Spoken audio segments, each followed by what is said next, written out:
आजाद तुम संघर्ष करो, हम तुम्हारे साथ हैं। जब रवि आजाद तुम संघर्ष करो, हम तुम्हारे साथ हैं। किसान मजदूर एकता जिंदाबाद, जिंदाबाद जिंदाबाद। किसान मजदूर एकता जिंदाबाद, जिंदाबाद। नमस्कार, तेज हरियाणा पर एक बड़ी खबर के साथ शुरुआत करेंगे, जो कि डिप्टी सीएम दुष्यंत चौटाला के गांव चौटाला से किसानों की तरफ से बड़ी हुंकार भरते हुए कई बड़े ऐलान किए गए हैं। दरअसल मंडी, डबवाली, सिरसा सहित तमाम जो बीमा क्लेम की मांग को लेकर और डबवाली के जो गुलाबी सुंडी से प्रभावित 2020 के करीब 42 करोड़ रुपए मुआवजे की मांग को लेकर किसानों की तरफ से जोरदार प्रदर्शन किया गया, जहां पर किसान नेता रवि आज़ाद ने भी शिरकत की।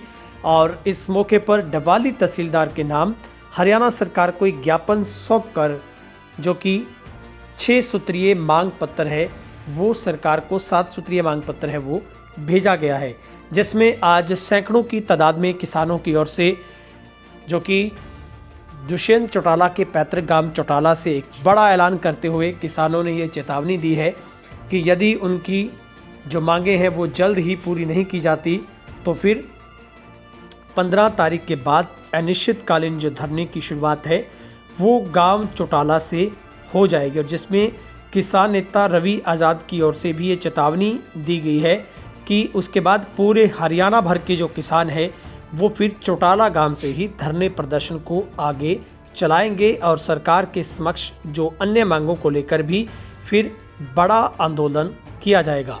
जहां पर हम आपको तस्वीरें दिखा रहे हैं किस तरीके से गांव चौटाला में किसान नेता राकेश फगोड़िया के नेतृत्व में सैकड़ों किसानों, महिलाओं की ओर से आज सरकार के खिलाफ जबरदस्त नारेबाजी की गई और किसानों ने आरोप लगाया कि सरकार जानबूझकर किसानों को परेशान कर रही है।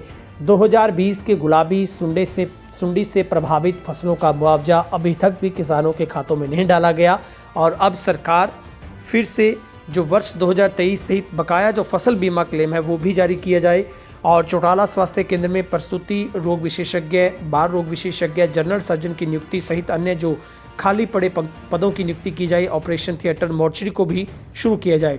इसके अलावा आसाखेड़ा माइनर के पुनर्निर्माण में नहरी विभाग, वन विभाग, ठेकेदारों की जो अनियमितताएं बरती गई है उन पर कठोर से कठोर जो कार्रवाई है वो की जाए।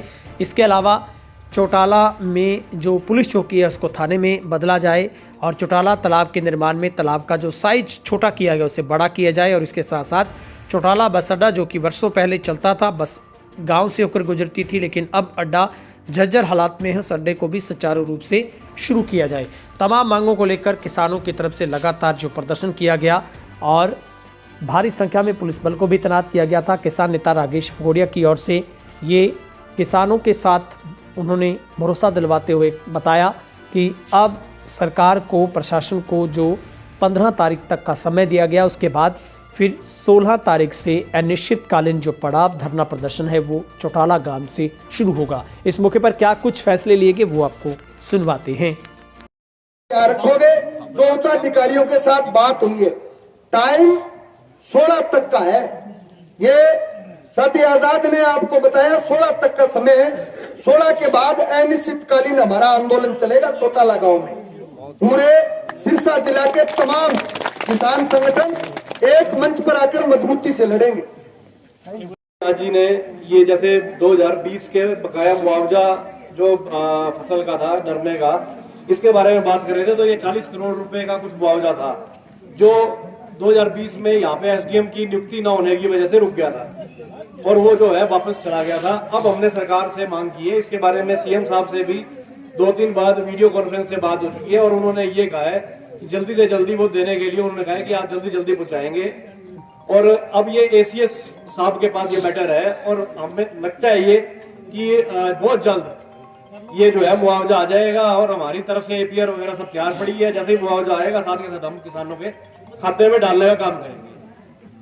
और दूसरा जो है 2023 सहित बकाया फसल बीमा क्लेम जारी किया जाए। चलो इसके बारे में भी अब हम ऊपर तक सीएम साहब तक जितनी भी 7 की 7 आपकी डिमांड है, जो नहीं 7 को तो वो डिमांड है, लेकिन ये 2 ये केवल मांगे नहीं है, ये हकीकत है। इस पर क्लेम पर आप ये बात रखो।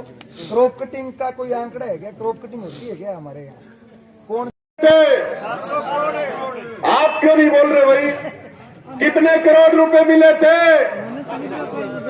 जोर से बोल के बताओ फिर एक बार, कितने करोड़ मिले थे? मैंने न्यू लगा हुआ सारा खर्च कर लिए तुमने। ये तो न्यू कहे अगले मिलेंगे ना जब हिला मारेंगे, इतने हिला मारते नहीं अब तो। भाई एक बार बोल के तो बता दो कितने करोड़ मिले थे? 700 करोड़ रुपए मिले। 150 दिन लड़ाई चली, 178 दिन आंदोलन चला, 15 दिन हम भी वहां नारायण खेड़ा गांव में डेरा डाल लिया। भाई भरत और हमारे 4 साथी पानी की टंकी पे रहे 15 दिन। नेशनल हाईवे जाम करा। ये ओलख साहब और ये सारे हमारे नेता बैठे हैं।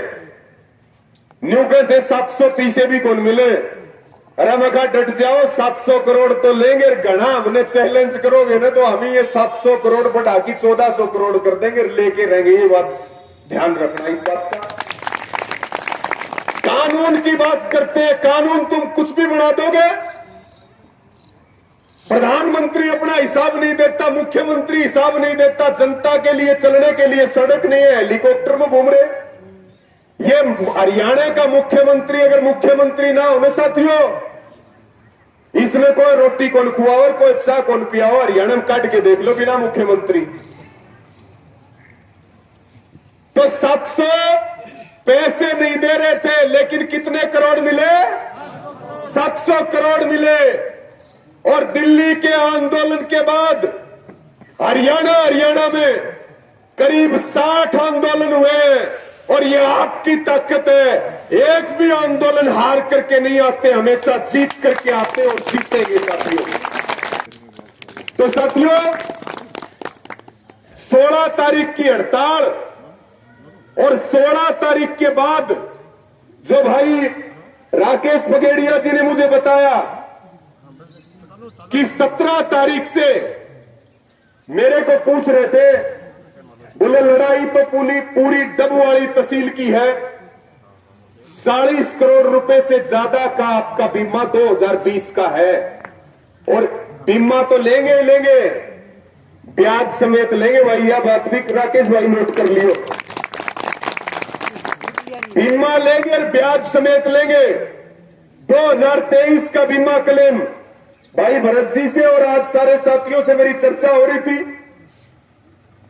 वो मुद्दा यहां डबवाली का शुरू हो रहा है। उधर जो है आगे का कार्यक्रम आप लोग भी तय कर लियो, वहां सेक्रेटरीट वगैरह का 2023 का बीमा क्लेम। और अब भी कह रहे हम तो अधिकारी आ रहे हैं सरकार की, कान भी हो आंख भी हो। यो मुआवजा यो बीमा क्लेम दिवा दो इनने, नहीं तो हलक में हाथ दे के लेंगे जरूर छूटेंगे। अधिकारी आगे, मैं 2 मिनट में अपनी बात पूरी करूंगा। तीसरी बात, मेरे को भाई पूछने लगे कि धरना डबवाली में ठीक रहेगा चौटाला में ठीक रहेगा। मगर धरना डबवाली में ठीक नहीं रहेगा, धरना तो चौटाला में लगाना है। बीमा क्लेम भी लेंगे, मुआवजा भी लेंगे। और 90 में से 5 विधायक बैठे हैं हरियाणा की विधानसभा में। तारागाम तक कितने बैठे हैं? और 5 विधायकों का गांव, उप मुख्यमंत्री का गांव, बिजली मंत्री का गांव। और उसके बावजूद भी अगर इनको पंचायत करनी पड़े, इनको धरना लगाना पड़ा है, तो छोड़ देना चाहिए। ऐसा राज मार देनी चाहिए ठोकर ऐसे राज को। ये बात इनको भी समझनी चाहिए। इससे शर्मनाक बात नहीं हो सकती चौधरी देवीलाल के गांव के लिए कि यहां के किसानों का प्रीमियम तो कटता है, लेकिन उनको क्लेम नहीं मिलता। यहां के हॉस्पिटल में डॉक्टरों के लिए भाई राकेश पगेड़िया और आप सब लोगों ने लंबी लड़ाई लड़ी कि नहीं लड़ी? यहां कह रहे हैं कि चौकी पुलिस वाले हमारे भाई खड़े हैं। राकेश भाई कहने लगे, बोला जी चौकी का थाना बनना था। मैं बोला चौकी पड़ी रहने दो, थाने का के करोगे? घना रोला होगा, जगह जगह खड़े होंगे, कोई मोटरसाइकिल डटवा होगा, कोई गाड़ी डटवा होगा। ने बोला जी नशे का बहुत बुरा हाल हो रहा है इस पूरी पंजाब के साथ लगती बेल्ट में। ये पूरी जो बॉर्डर की बेल्ट है, नशे ने बच्चों के भविष्य को खराब कर दिया, नौजवानों के भविष्य को खराब कर दिया। तो वही ये जो मांग है, चाहे वह चौकी थाने की हो और चाहे वह क्लेम और मुआवजे की हो और चाहे वह हॉस्पिटल की हो, ये प्रशासनिक अधिकारी यहां खड़े, इनकी मीटिंग करवाओ, इनकी मांग मान लो। नहीं तो 17 तारीख से धरना लगाओगे राकेश भाई? 17 तारीख से बढ़िया बढ़िया लोकेशन देख लियो, कति हाईवे का दौरा बढ़िया। सारे हरियाणा और देश को यह भी पता होना चाहिए कि भाई उप मुख्यमंत्री और बिजली मंत्री के गांव के लोग धरने पर बैठे हैं। पहले न्यू क्या करते, आग बोले भाई पंचायत में बेइज्जती हो जाएगी। बीजेपी वाले कहने लगे बोले हमारी पंचायत में क्या बेइज्जती हो जाएगी, हम तो मेला में पिटोड़े आदमी। हाँ ठीक है, मुख्यमंत्री खट्टर का गांव है मैम 24 में निदाना। 1.5 साल से साथियों धरने पे बैठे हैं वहां के लोग। मुख्यमंत्री का गांव है, चकबंदी में जो गड़बड़ियां करी उसको ठीक करवाने के लिए। तो भाई शर्म तो इनके है नहीं, शर्म तो इनने रख दी वहां अडानी और अंबानी के दरबार में। ये अपना मुख्यमंत्री हरियाणा सरकार के नाम विषय अपना सिरसा के किसानों मजदूरों की मांगों हेतु अपना ज्ञापन प्रेषित कर ये लिख रहे हैं कि मंडी डबवारी के किसानों के वर्ष 2020 में फसल नष्ट होने के बाद में सरकार ने मुआवजे की घोषणा की थी और किसानों के लंबे चौड़े संघर्ष के बाद मुआवजा जारी किया था, जो कि डबवारी से लिप्स होने के बाद आज तक वापस नहीं आया। इसके साथ साथ हर वर्ष बीमा कंपनियां करोड़ों रुपए प्रीमियम किसानों से लेकर डकार जाती है और क्लेम जारी नहीं किया जाता। यहां तक कि नियमानुसार क्रॉप कटिंग भी नहीं होती और क्रॉप कटिंग के बिना क्लेम बनना संभव नहीं है, क्योंकि क्लेम का आधार क्रॉप कटिंग है। इसके साथ साथ गत वर्ष चौटाला गांव के स्वास्थ्य केंद्र में ग्रामीणों ने 4 नवजात बच्चों को इलाज के अभाव में खो दिया।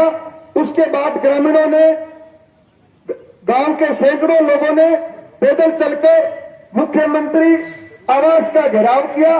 स्वास्थ्य मंत्री के साथ वार्ता में स्वास्थ्य मंत्री ने प्रसूति रोग विशेषज्ञ, बाल रोग विशेषज्ञ की नियुक्ति सहित विशेषज्ञों की नियुक्ति के आदेश किए, लेकिन आज तक दोनों मुख्य चिकित्सकों की नियुक्तियां संभव नहीं हुई है। इसके अलावा अब आशाखेड़ा माइनर के पुनर्निर्माण में नेरी विभाग और वन विभाग तथा ठेकेदार की अनेक अनियमितताएं जो सामने आई।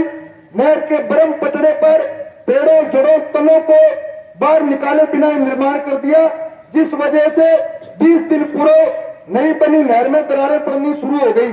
महोदय, इसके अलावा चौटाला चौकी को तत्काल थाना बनाया जाना आवश्यक है, क्योंकि चौटाला सहित यह इलाका पंजाब और राजस्थान की बॉर्डर पर पड़ता है। यहाँ आए दिन आपराधिक गतिविधियां, चोरी, लूटपाट, डकैती, तस्करी जैसी घटनाएं होती है और डबवारी को पुलिस जिला बनाने के बाद केवल 7 थाने ही इस पुलिस जिले में शेष बचे हैं। इसलिए डबवारी पुलिस जिला का सही सदुपयोग चौटाला चौकी को थाना बनाकर किया जा सकता है।